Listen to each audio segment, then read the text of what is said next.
नमस्कार दोस्तों, कैसे हैं आप। स्वागत है आपका एक बार फिर भगवत गीता सीरीज में। और आज जो हम बात करने वाले हैं वो है श्लोक सेकंड चैप्टर का 21, 22 और 23।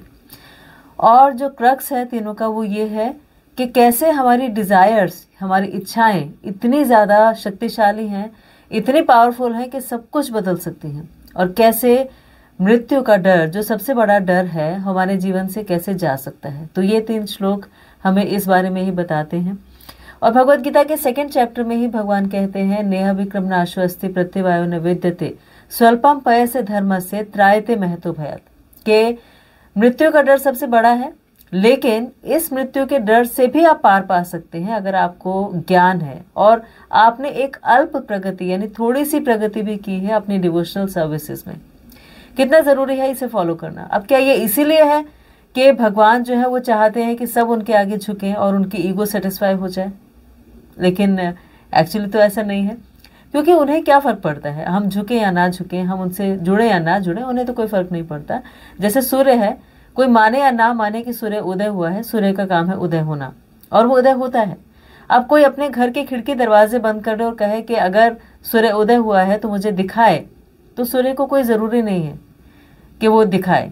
या अगर हम कहें कि किसी देश के राष्ट्रपति हैं, प्रधानमंत्री हैं, और वो कोई व्यक्ति कहे कि मैं तो नहीं मानता कि यही प्रधानमंत्री है, यही राष्ट्रपति हैं, तो क्या राष्ट्रपति या प्रधानमंत्री आ जाएंगे उस व्यक्ति को यकीन दिलाने के लिए कि नहीं तो मान लो कि मैं ही हूँ? उन्हें ज़रूरत नहीं है।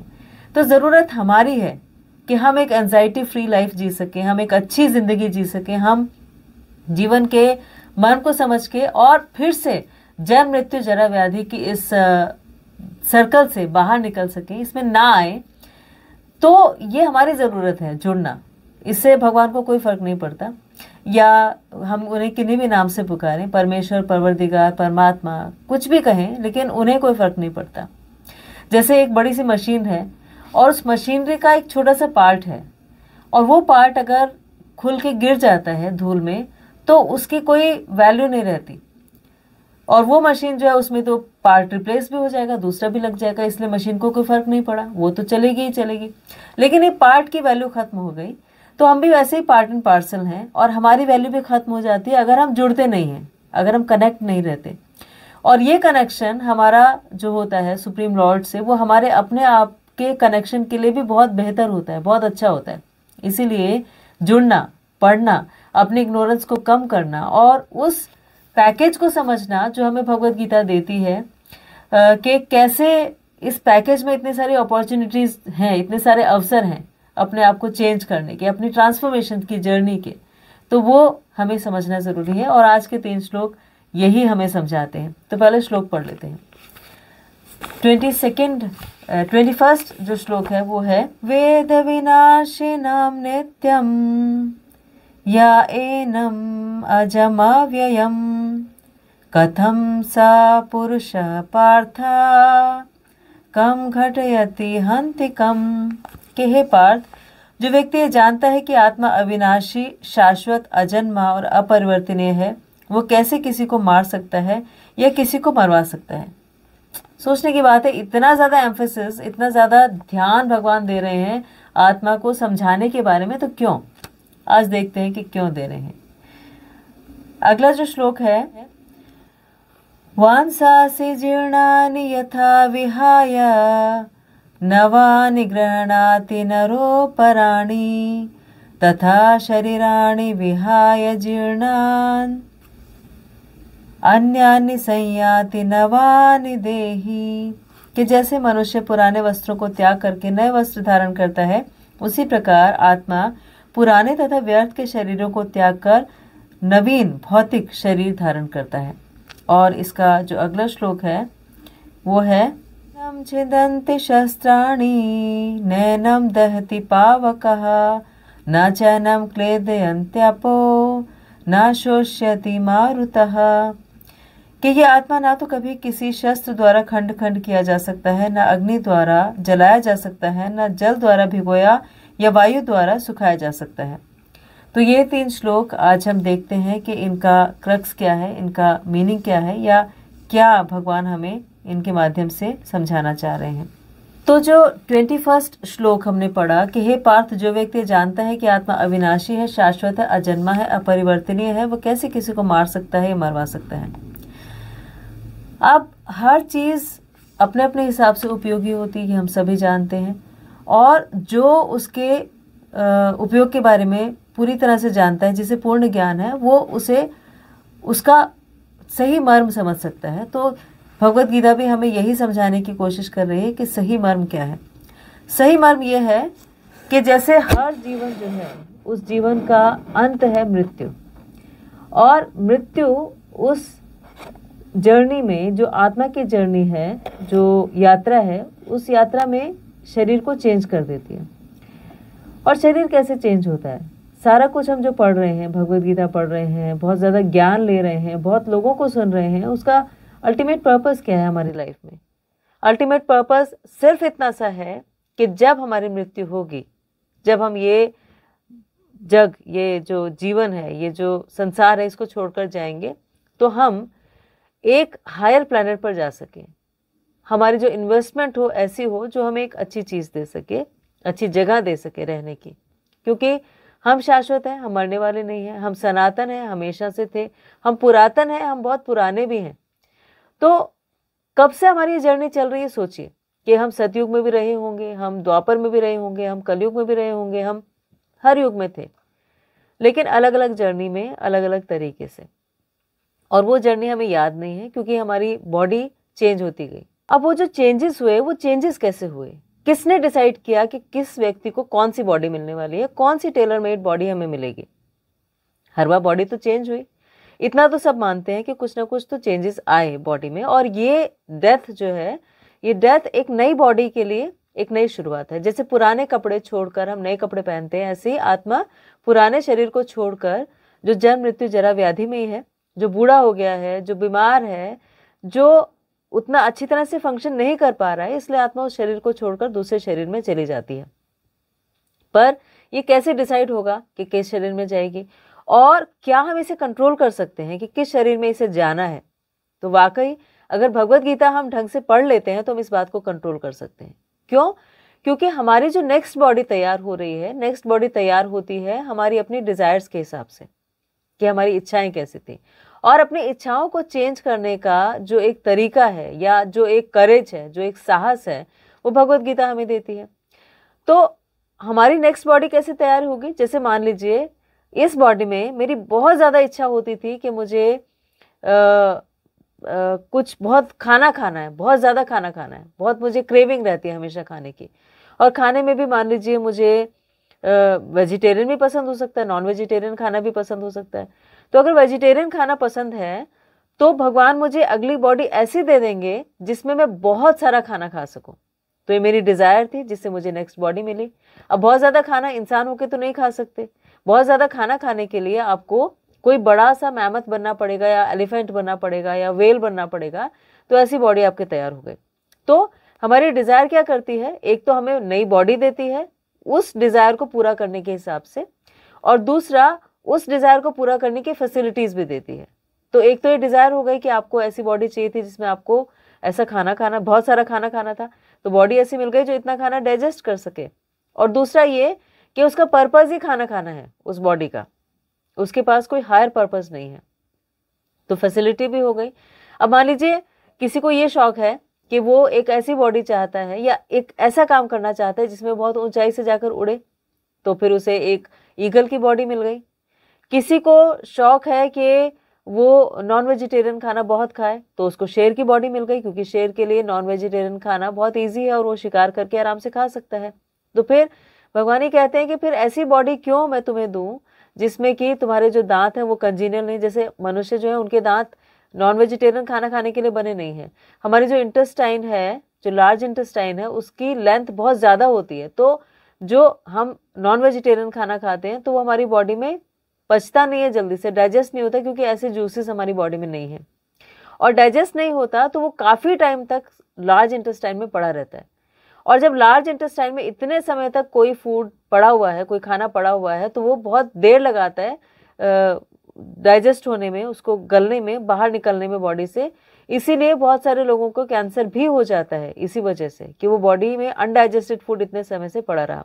लेकिन शेर की बॉडी जो है, उसके दांत ऐसे हैं कि वो आराम से शिकार कर सकता है, आराम से कच्चा ही मांस खा सकता है, और उसका इंटेस्टाइन जो है, लार्ज इंटेस्टाइन, वो बहुत छोटा होता है। तो 4 घंटे के अंदर अंदर जो उसने खाया होता है उसे वो बाहर भी निकाल सकता है अपनी बॉडी से। इसीलिए उसको कोई अपच नहीं होती, उसे एसिडिटी नहीं होती, उसे कैंसर जैसी कोई बीमारी नहीं होती, और उसकी बॉडी में बहुत देर तक फूड सड़ता नहीं है, खाना सड़ता नहीं है। तो उसके लिए ऐसी बॉडी मिल गई। तो पहली बात तो ये हुई कि हम अपने डिजायर्स कैसे ठीक करें, क्योंकि अगर हमारी डिजायर ऐसी ही रही जो हम कर रहे हैं, वो डिजायर के हिसाब से हमें जो बॉडीज मिलेंगी वो शायद हमें पसंद ना आए। इसलिए भगवत गीता ये बताती है, तीनों श्लोक बताते हैं कि आत्मा को तो इस बॉडी को छोड़ के जाना ही है। जैसे पुराने कपड़े छोड़कर नए कपड़े पहनते हैं, ऐसे ही इस बॉडी को छोड़कर नई कपड़े यानी नई बॉडी वो लेगी लेगी। लेकिन बॉडी कैसी हो ये आप डिसाइड कर सकते हैं, ठीक है। अब दूसरी बात, डिजायर तो हमारी हुई, मान लीजिए हमारी डिजायर हुई कि मुझे मर्सिडीज में बैठना है, ये मेरी बहुत इनहेरेंट डिजायर है, लेकिन अब उसके हिसाब से कर्म भी करने चाहिए।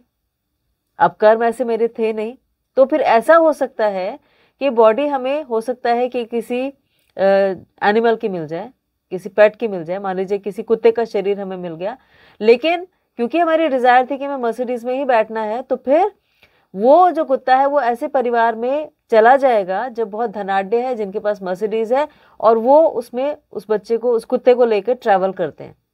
तो उसकी डिजायर पूरी हो गई, फैसिलिटीज भी दी और डिजायर भी हुई। अब ये डिजायर्स और फैसिलिटीज हमें फिर भी मृत्यु के डर से नहीं बचा सकती, हम डरते ही हैं मृत्यु से। पर भगवत गीता इसका भी सोल्यूशन देती है। इसका सोल्यूशन ये है कि अगर हमारी डिजायर ठीक होंगी, हमारी इच्छाएं ठीक होंगी, तो हमें जो अगला शरीर मिलने वाला है वो शरीर अच्छा मिलेगा। तो ये एश्योरेंस हमें मिल जाती है भगवत गीता से।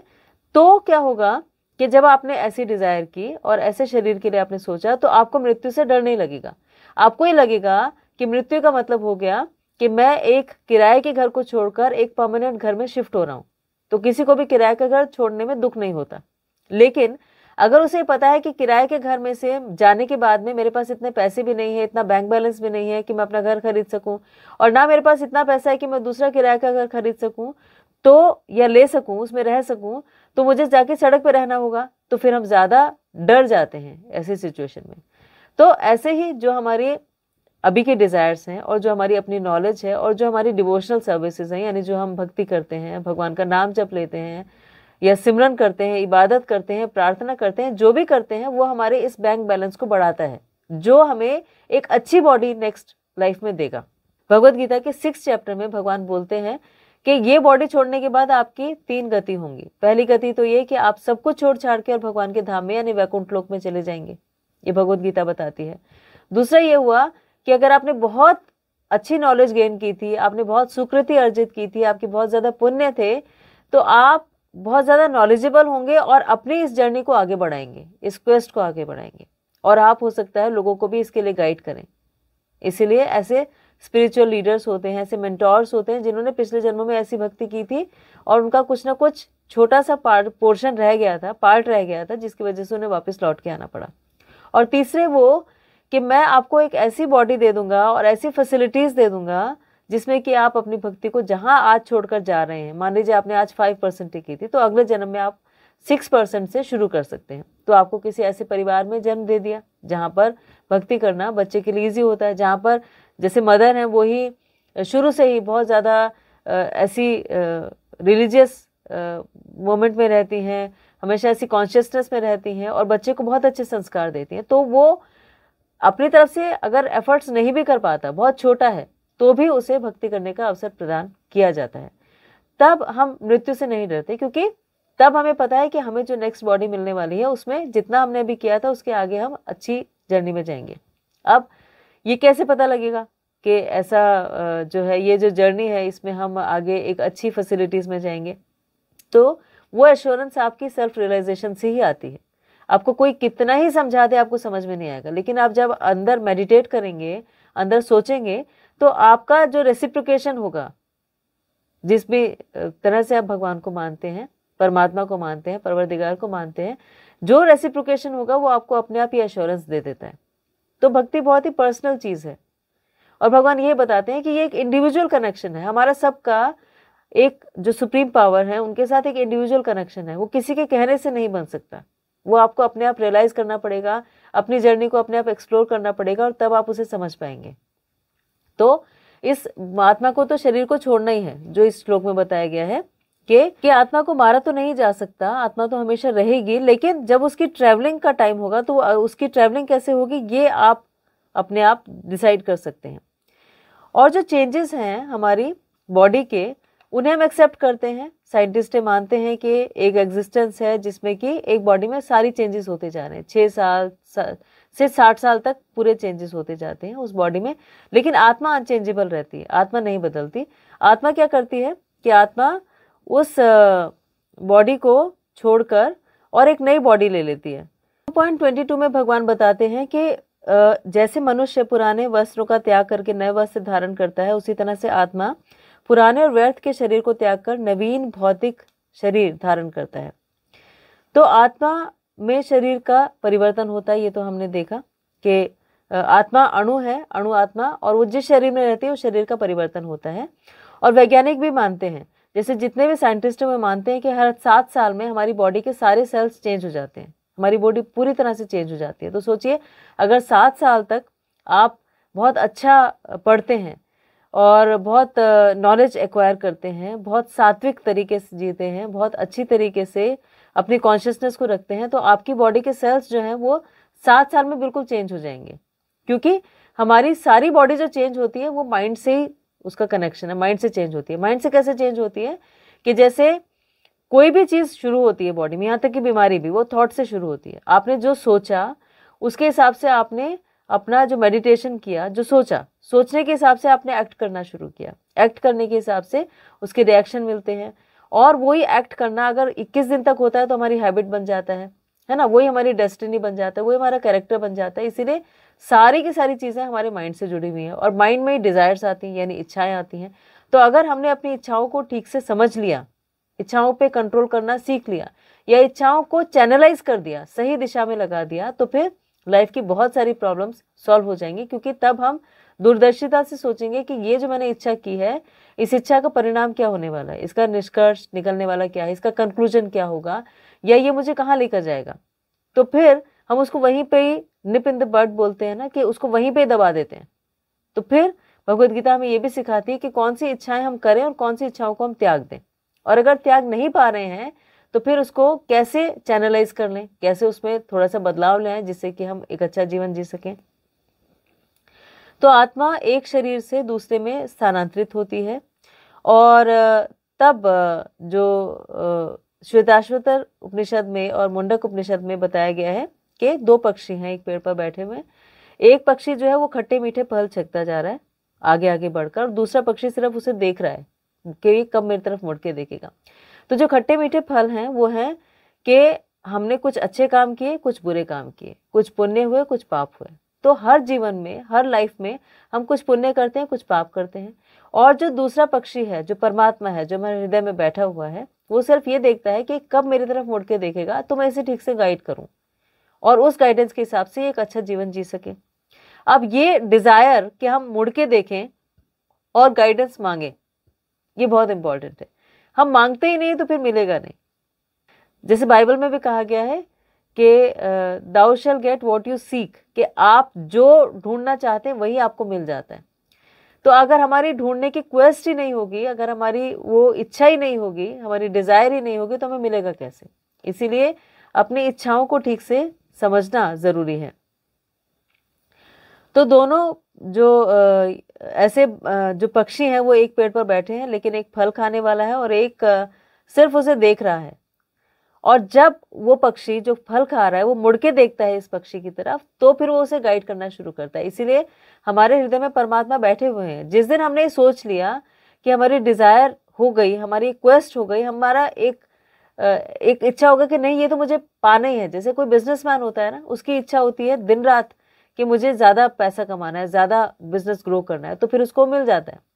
तो अगर हमने इच्छा ही नहीं की तो फिर हमारी क्वेस्ट भी नहीं बढ़ सकती आगे। हम भगवत गीता भी पूरी नहीं पढ़ सकते अगर इच्छा ही नहीं होगी। तो अपनी इच्छाओं को समझना और सोचना ज़रूरी है, ये श्लोक में बताया गया है। फिर 23rd श्लोक में ये बताया गया है कि आत्मा तो इतनी छोटी सी है जिसे ना खंड खंड किया जा सकता है, ना अग्नि से जलाया जा सकता है, ना वायु द्वारा भिगोया जा सकता है, जल द्वारा भिगोया जा सकता है, वायु द्वारा सुखाया जा सकता है। इसीलिए ये तो किसी तरह से कुछ इसका होगा नहीं। लेकिन अगर अज्ञान रहेगा तो ये आत्मा जो ट्रैवल करेगी, एक ऐसे शरीर में ट्रैवल करेगी जो हो सकता है जमीन के नीचे एक कीड़े के रूप में रहता हो, वो शरीर हो सकता है वो समुद्र की इतनी गहराई में रहता हो जहां पर सूर्य की रोशनी भी ना पहुंचती हो। तो इस आत्मा को ट्रैवल कराना ये हमारी रिस्पॉन्सिबिलिटी है। हम इसको कहाँ लेकर जाते हैं, कैसे लेकर जाते हैं और क्या डेस्टिनेशन तक पहुंचाते हैं, क्योंकि ये तो हमारी जो बॉडी है आत्मा का एक स्वरूप है और उसके हिसाब से जो हमने डिजायर की जो बॉडी है वो वैसे टेलर मेड हो जाती है कि जो उसे बॉडी मिलने वाली है उसके हिसाब से उसका एक्सपेंशन होगा, या कॉन्ट्रैक्ट करेगी, या एक छोटा सा एटम बन जाएगा, या वो वेल बन जाएगी, या फिर वो कुछ भी बन जाएगी। बहुत सारे लोग ऐसा मानते हैं कि ऐसा होता नहीं है, लेकिन भगवत गीता अगर आप सुन रहे हैं या जानना चाहते हैं तो उसमें ऐसा बहुत ही क्लियरली बताया गया है। और हम उस क्लैरिटी के साथ अगर पढ़ेंगे, उसको एक्सेप्ट करते हुए पढ़ेंगे तो हमें जल्दी से समझ में आएगी। एक्चुअली किसी भी चीज़ को समझने के 3 तरीके होते हैं।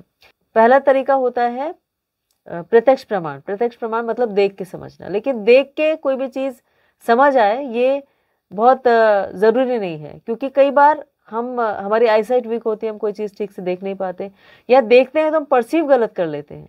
जैसे मान लीजिए हमने किसी को दूर से देख लिया गले लगाते हुए किसी को, तो हम परसीव ये कर लेंगे कि हो सकता है उनका आपस में कोई रिलेशनशिप हो, लेकिन बाद में पता लगता है कि वो जो थे वो बस एक ग्रीटिंग के लिए मतलब जैसे एक दूसरे से अलग होते हैं तो एक छोटा सा गले लगा के और अलग होते हैं, इस तरह से कर रहे होंगे। दूसरा तरीका होता है अनुमान प्रमाण। अनुमान प्रमाण का मतलब होता है कि आप किसी चीज़ को सोच के अनुमान लगा के और समझें, लेकिन वो भी गलत हो सकता है। जैसे मान लीजिए इस कमरे के बाहर मैं जाऊं और मैं सोचूं कि दूसरे कमरे में शायद 2 लोग आपस में लड़ाई कर रहे हैं, तो ये मेरा अनुमान हो सकता है, लेकिन हो ये भी सकता है कि वहाँ पर टीवी चल रहा हो ये भी सकता है कि वहाँ कोई नाटक की रिहर्सल चल रही हो, तो वो भी ठीक नहीं होता। तीसरा होता है शब्द प्रमाण, जो भगवत गीता है। शब्द प्रमाण का मतलब कि जो कुछ लिखा हुआ है अगर उसमें से 90% ठीक है और उसमें किसी अमेंडमेंट की ज़रूरत नहीं पड़ी, कोई बदलाव की ज़रूरत नहीं पड़ी, तो इसका मतलब उसमें जो लिखा है वो फैक्चुअल है, वो ठीक है और उसे हमें एक्सेप्ट करना चाहिए। अब अगर एक्सेप्ट नहीं करते हैं तो फिर हम उसे एक्सपेरिमेंट करके और समझेंगे। जैसे साइंटिस्ट रिसर्च करते हैं, रिसर्च का मतलब जो सर्च किया हुआ है उसे रीसर्च करना, फिर से सर्च करना। तो जैसे साइंटिस्ट ये कहते हैं कि पृथ्वी जो है पहले कहते थे सपाट है, लेकिन शब्द प्रमाण में यानी हमारे स्क्रिप्चर्स में लिखा हुआ था पृथ्वी गोल है, इसीलिए भूगोल कहा जाता था। भू यानी पृथ्वी और गोल यानी राउंड। तो साइंटिस्ट ने रिसर्च की और फिर इस कंक्लूजन पे निकले कि फ्लैट नहीं है, ये गोल है। तो ऐसे बहुत सारे कंक्लूजन्स निकले और उससे हम ये मान सकते हैं कि जो कुछ लिखा हुआ है वो हम अगर इजीली एक्सेप्ट कर लेते हैं तो अपना टाइम सेव करते हैं, और अगर एक्सेप्ट नहीं करते हैं तो हमें बहुत ज़्यादा रिसर्च करनी पड़ेगी और फिर हम इस कंक्लूजन में पहुंचेंगे। तो ये हमारी अपनी इंटेलिजेंस पे डिपेंड करता है। लेकिन भगवत गीता यही बताती है कि हम जो है वो शाश्वत रूप है, और शाश्वत रूप में हम अगर ये शरीर छोड़ भी देंगे तो एक नया शरीर हमें मिल जाएगा। इसीलिए इस बात को समझ के और अर्जुन को भगवान कहते हैं कि तुम इस मोह से मुक्त होकर और जो तुम्हारी ड्यूटी है उसको पूरा करो। तो ये हम इन तीनों श्लोकों से सीखते हैं आत्मा के बारे में जो ज्ञान है, क्योंकि ये बेसिस है कि हम शरीर नहीं है, आत्मा है। पहले इस फैक्ट को एस्टैब्लिश कर लें, उसके बाद फिर आगे भगवान जो है वो अर्जुन को ज्ञान देंगे। तो इन तीनों श्लोकों को फिर से पढ़िएगा, समझने की कोशिश कीजिएगा। थोड़ा सा मुश्किल है समझना, क्योंकि पहली बार भगवत गीता पढ़ने से समझ में नहीं आती, लेकिन बार बार पढ़ते जाएंगे तो धीरे धीरे क्लैरिटी आती जाएगी और अपने आप आएगी। आपको जितनी बार आप पढ़ेंगे आपको हर बार एक नई इंटरप्रिटेशन मिलेगी, एक नई सोच मिलेगी, एक नई समझ मिलेगी, और आप इसे ठीक से आत्मसात कर पाएंगे। तो आज के लिए आपने समय निकाला, इसके लिए आपका बहुत बहुत थैंक यू, धन्यवाद, शुक्रिया। प्लीज़ अपना बहुत ख्याल रखिएगा और भगवत गीता को ठीक से पढ़ने की पूरी कोशिश कीजिएगा। Thank you so much.